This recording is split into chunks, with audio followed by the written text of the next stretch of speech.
My dad works in B2B marketing. He came by my school for career day and said he was a big ROAS man. Then he told everyone how much he loved calculating his return on ad spend. My friends still laugh at me to this day. Not everyone gets B2B, but with LinkedIn, you'll be able to reach people who do. Get a $100 credit on your next ad campaign. Go to linkedin.com/results to claim your credit. That's linkedin.com/results. Terms and conditions apply. LinkedIn, the place to be, to be. You're listening to Make Some Noise podcast, Minisode number 660.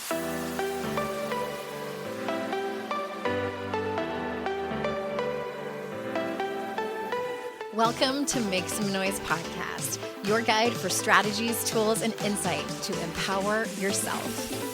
I'm your host, Andrea Owen, global speaker, entrepreneur, life coach since 2007, and author of 3 books that have been translated into 18 languages and are available in 22 countries. Each week, I'll bring you a guest or a lesson that will help you maximize unshakable confidence, master resilience, and make some noise in your life. You ready? Let's go. Hi, everyone. Welcome to another episode of the podcast. I am so glad that you're here for another minisode. And hey, I'm going to really try to make this an actual minisode partly because these episodes that we're in right now on our regular Wednesdays are a little bit longer solo episodes. So I'm going to try to stick to the minisode, my minisode time of being somewhere around 10 minutes. Rarely ever happens, but I do hope that you're enjoying the regular Wednesday episodes that I've had 2 of them out now that I'm calling Coming Home to Yourself. They are solo episodes. They are a bit longer than an actual minisode, but I've really enjoyed making them for you. These are 10 major life lessons that I have learned throughout my life, more specifically in my personal development journey as I am approaching my 50th birthday, which is happening here in April. Also, I hope that you have had a chance to check out the info page for Write Your Way Through It. I facilitated it last year. It was an amazing group of women that came together. I am running it again starting at the end of February. So AndreaOwen.com/program. If you are wanting to take what you hear on the podcast, all of the life lessons, things that you talk about to your therapist and integrate them into your life, learning about how you're going to make these changes in your life, journaling and writing your way through that can be the best way to do it. That's what this program is about. 6 weeks. We meet in the evenings on Zoom. It tends to be a smaller group, so you will get some one-on-one interaction with me. You tell us about what you're going through or what is it that you want to work on, and I give you some laser coaching as well as some specific journaling prompts for you. And then you know what else I do? I keep track of it because I'm a chronic note taker when I work with clients, when I talk to y'all. I will likely ask you about it on the next call or in the Facebook group. And so there's some accountability too. AndreaOwen.com/program. Speaking of listeners, I got a DM last week, maybe earlier this week as I'm recording this. And this wonderful woman who did give me permission to read her message here on the show and talk about it a little further than I did with her in the DMs. She gave me permission, and I'm going to keep her name anonymous, but I want to read her message. And this message, when I got it, I burst into tears. And before I read it, I burst into tears because it was coming. You know, when you have had some emotional stuff happen or some just big stuff, and then you get that one thing that happens and it just pushes you to tears. That was this thing for me. And it was tears of gratitude. It was tears of absolute and sheer gratitude. And so here's what she said in my Instagram DMs. Hi, Andrea. I wanted to message and say thank you for so generously sharing your thoughts, wisdom, and strategies with your audience on the podcast. I'm going through a difficult time of considering whether to leave my marriage, and listening to your podcasts is really helping me get through some otherwise quite dark days. One thing I really admire about you is how you seem so grounded in who you are, even in the midst of something major like a marriage ending. I tend to go into freeze mode during tough times and hide away, and as a result, my income and self-esteem suffers further. So I really admit, and I think that this was a typo, she meant to say admire. So I really admire you for navigating challenges with such steadiness. I'm going to try and channel some Andrea Owen energy as a result and show up even though I want to hide under a duvet indefinitely. Thank you again for being a light in the world. Listening to your podcast and audiobooks is like having a heartfelt conversation with the big sister I wish I had.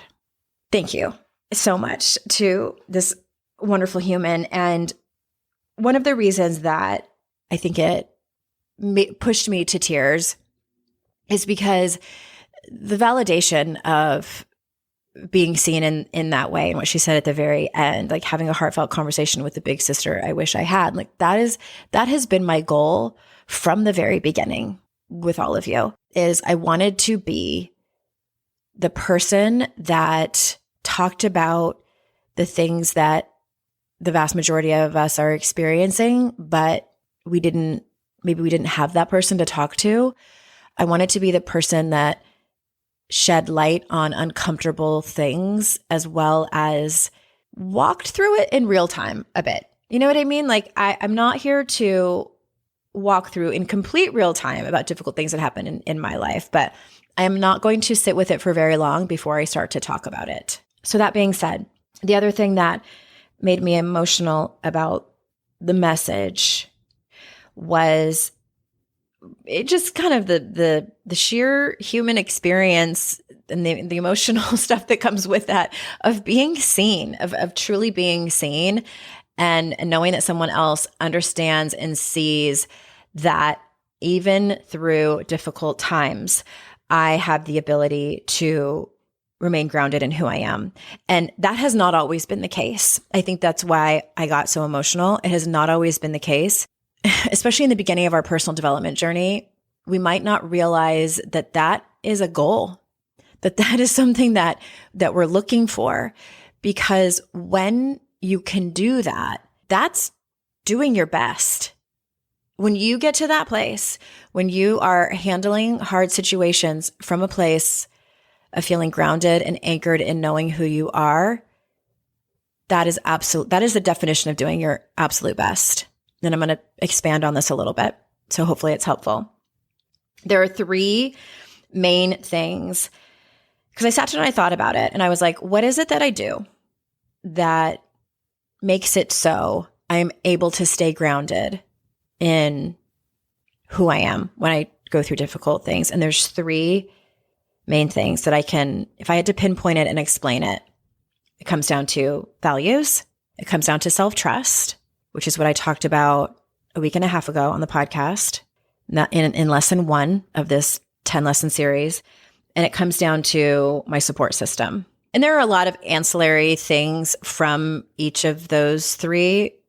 Values is pretty straightforward, as well as support. The self-trust topic, if you have not listened to that episode, I believe it's episode 657. No, I lied. It's 658. 658.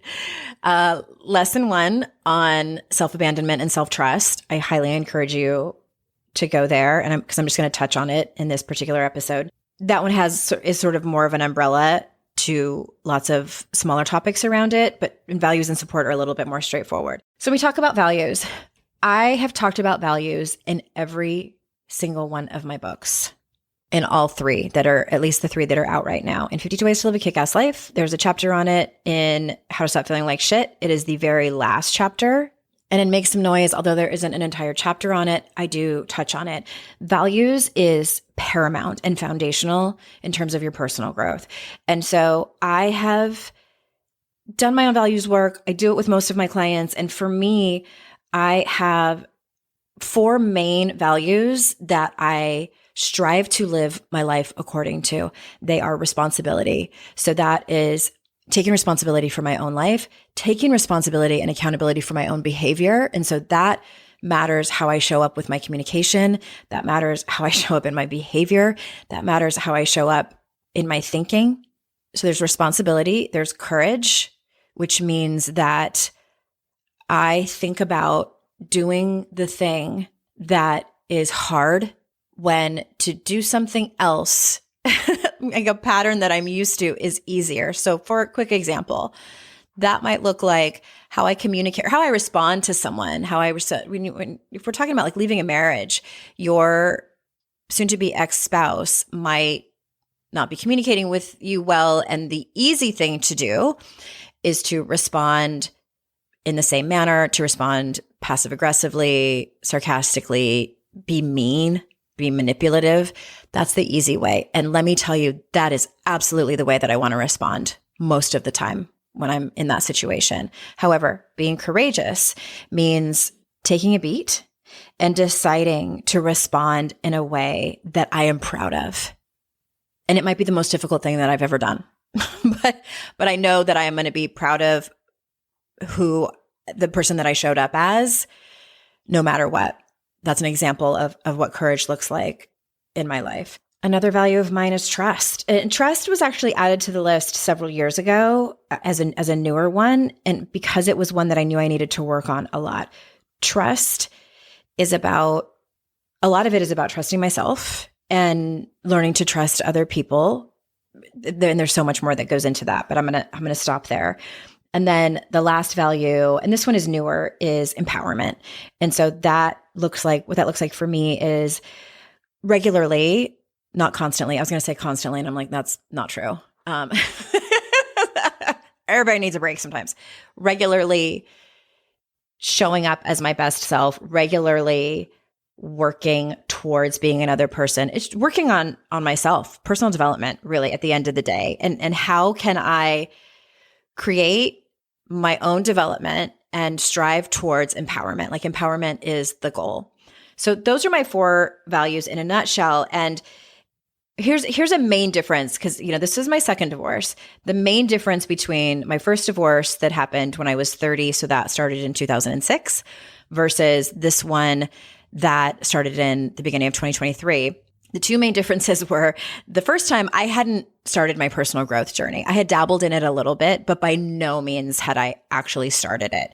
I handled that very differently. I handled the proceedings, like with my ex, not the best, not proud of how I showed up. And I did not personally go through it well.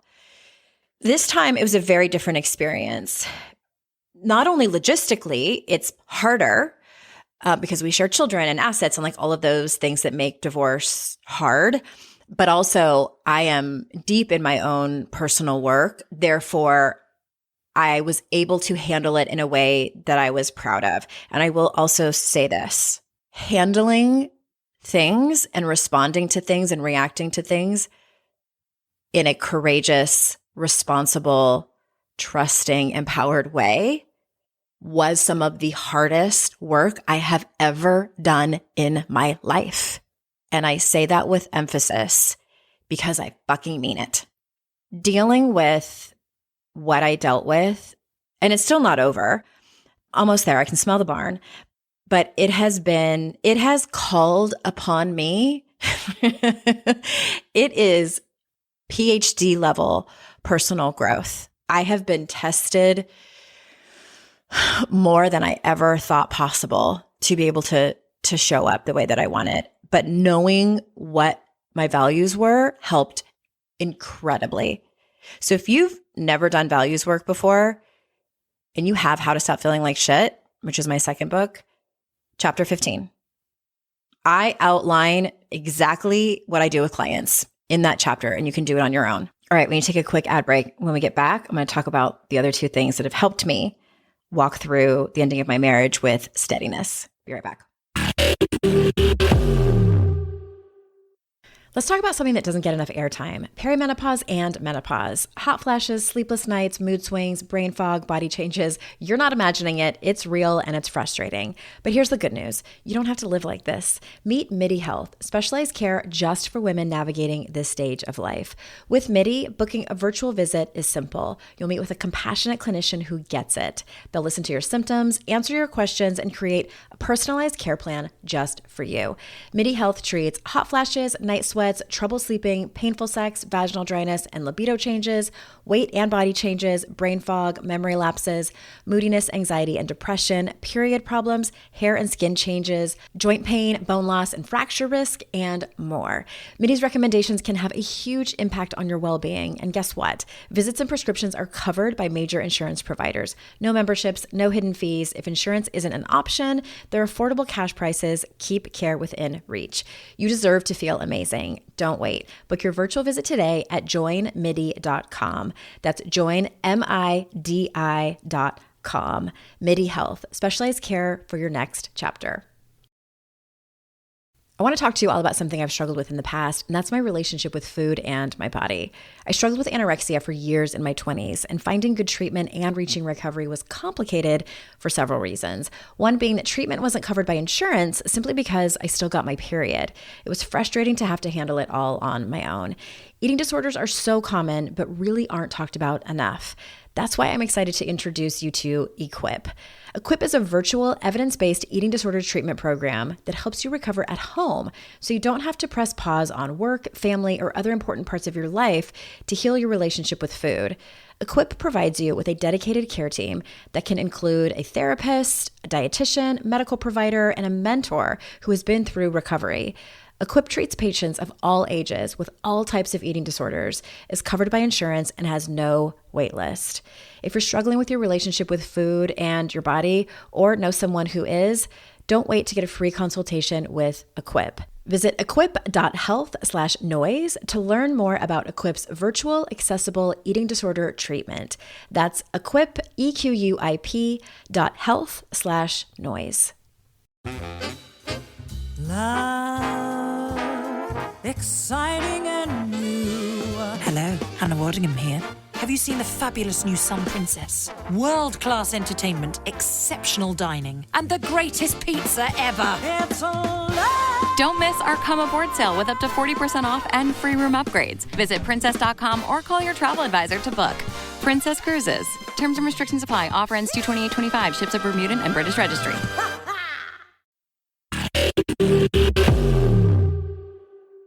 All right, we're back. So I talked about values, what those look like in my life and how they've been able to help me navigate my most recent really difficult time with steadiness. And the other two are self-trust and support. Let's talk about self-trust. This has been such a journey, such a journey. And again, the episode 658, I go in depth about it. But as it pertains to the most recent thing that I have gone through, I can't tell you how enormously helpful it was to have had worked on my own self-trust and made the explicit decision to do so and know that I was leaning into it before I started walking through this. Making the decision to leave my marriage was a massive act of self-trust in and of itself. And so what that self-trust looked like was trusting my own resilience. Because I think what happens is that, this is with anything, it's not the breakup that we're actually afraid of many times. You know, it's all the things that come with it. It's the fear of being alone. It's the fear of disappointing people. All of these fears, right?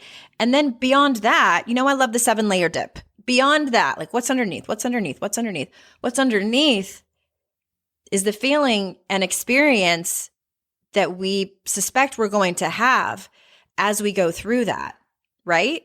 That's all we're ever really afraid of. Like, we're not afraid of the hard conversation. We're afraid of the uncomfortable feelings that come with it. We're afraid of the uncomfortable feelings that might come along, not just with the conversation, but with how the other person is going to react.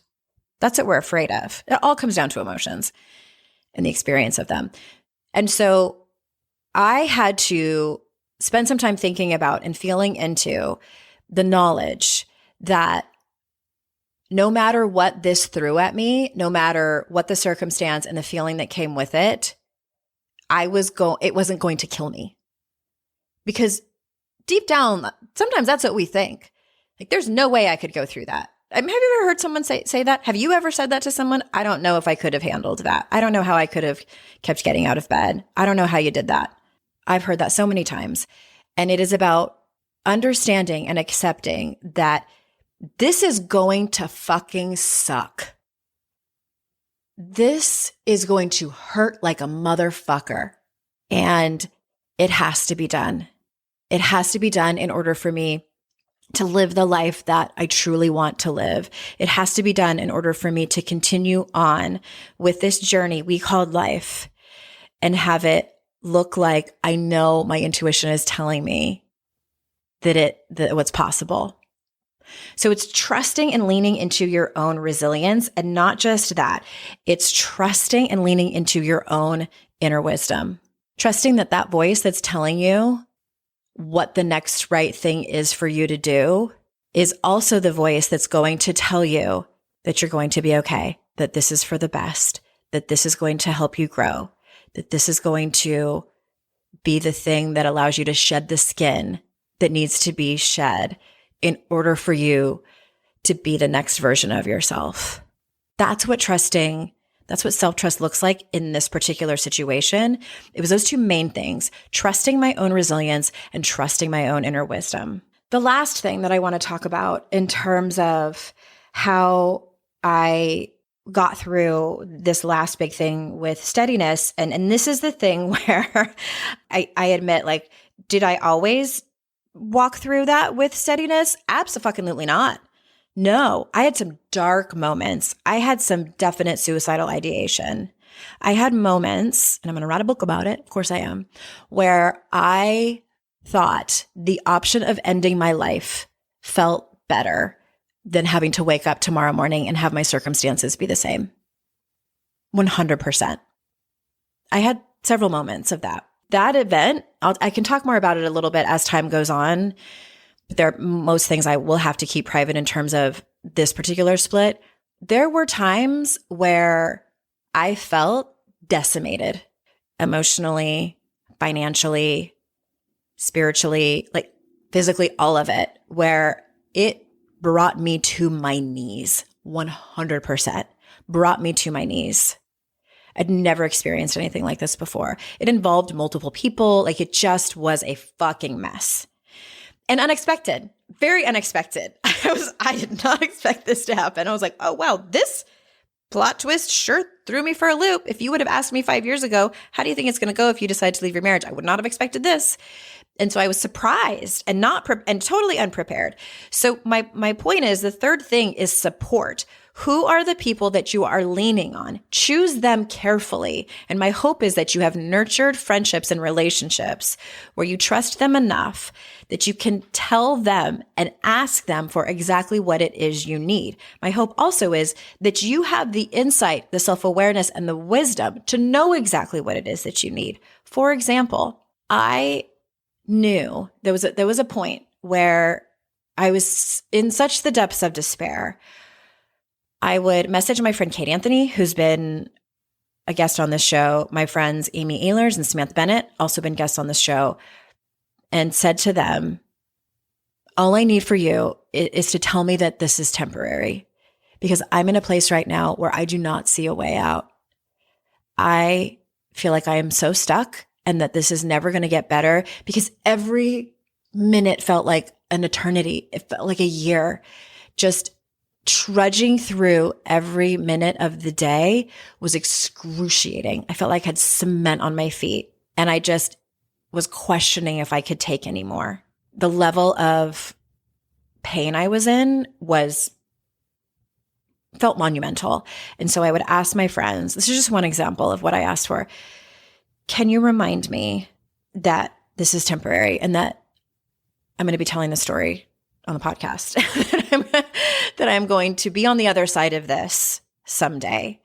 And that was very specific of what I needed sometimes. Sometimes I needed to tell them, hey, can you not, I had one friend who kept saying, you've been through difficult times like this. You've been through things that were harder. And I had to ask her, and I'm like, I thank you for that. And I love that you're here to love and support me. But when you say that, because it's not a but, it's an and when you say that to me, I am reminded of all of those hard times, and it kind of brings me down a little bit more. Like, how is she supposed to know that unless I tell her? And who knows, maybe you might love that your friends tell you that, like, you've been through so much before, you can do this. I didn't like it at the time. It was making me feel worse. So I had to have the trust in the relationship where I could say, thank you so much for supporting me. And can you refrain from saying this one thing, please? And here's what I actually need you to do. Those were the friendships that I had diligently nurtured over time. And so I was able to call on very specific people for very specific support. So that's about it. Those are the three things mostly that I leaned on during that most difficult time, and that I will continue to lean on when additional difficult things happened to me. I also think that being able to be here, the luxury and privilege that I have of being here, comes from 2 decades, almost 2 decades of diligently working on myself. It comes from working on very specific things like values. You may have heard me say before, if someone ever asks me, what is one thing that if someone could just work on one thing in personal growth, what would that be? And I always say, I can't pick one. I can pick 2. And they are working on your self-talk, because what you say to yourself, what you think in your head about yourself matters, and values. Those 2 things, hands down. This is where values comes into play. This is how I know exactly who it is that I am. So it's that diligence of over the last couple of decades, as well as just experience and practice and getting it wrong and then getting it right, experimenting with different things.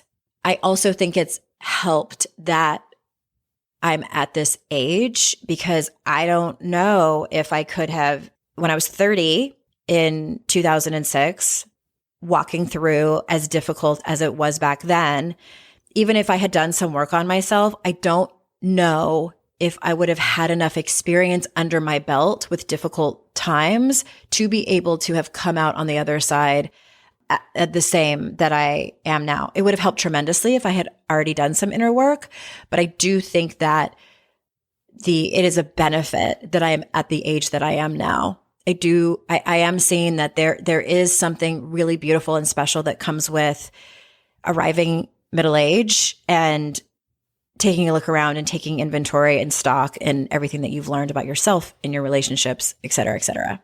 I'm going to end with that. And again, I highly encourage you to check out Write Your Way Through It, AndreaOwen.com/program. That link is in the show notes. I would love to have you and have you join us and get to work with you. And remember, it's our life's journey to make ourselves better humans and our life's responsibility to make the world a better place. Bye for now.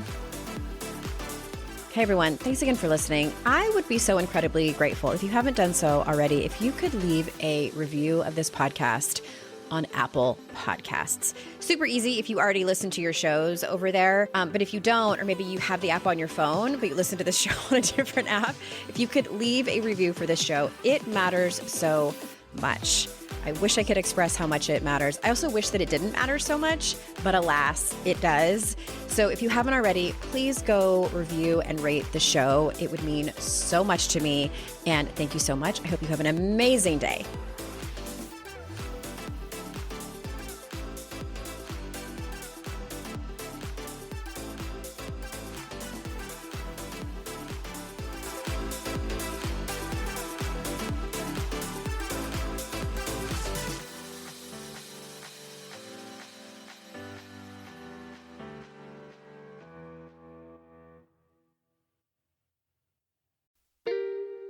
Are you a parent in need of a laugh and a little escape? Look no further. Parenting is a Joke is the podcast you've been waiting for. Hey, I'm Ophira Eisenberg. I'm a stand-up comic and parent. And each week I chat with one of my top comedian pals who, just like you, are juggling careers, busy lives and schedules, and raising a family.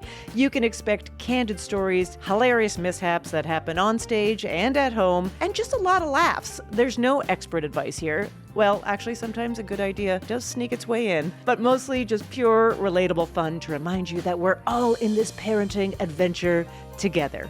New episodes of Parenting is a Joke drop every Tuesday, so tune in, get ready to laugh, unwind, and maybe even feel a little bit better about your own parenting. Because sometimes that's exactly what your therapist, pediatrician, and bartender ordered. Subscribe now on your favorite podcast platform.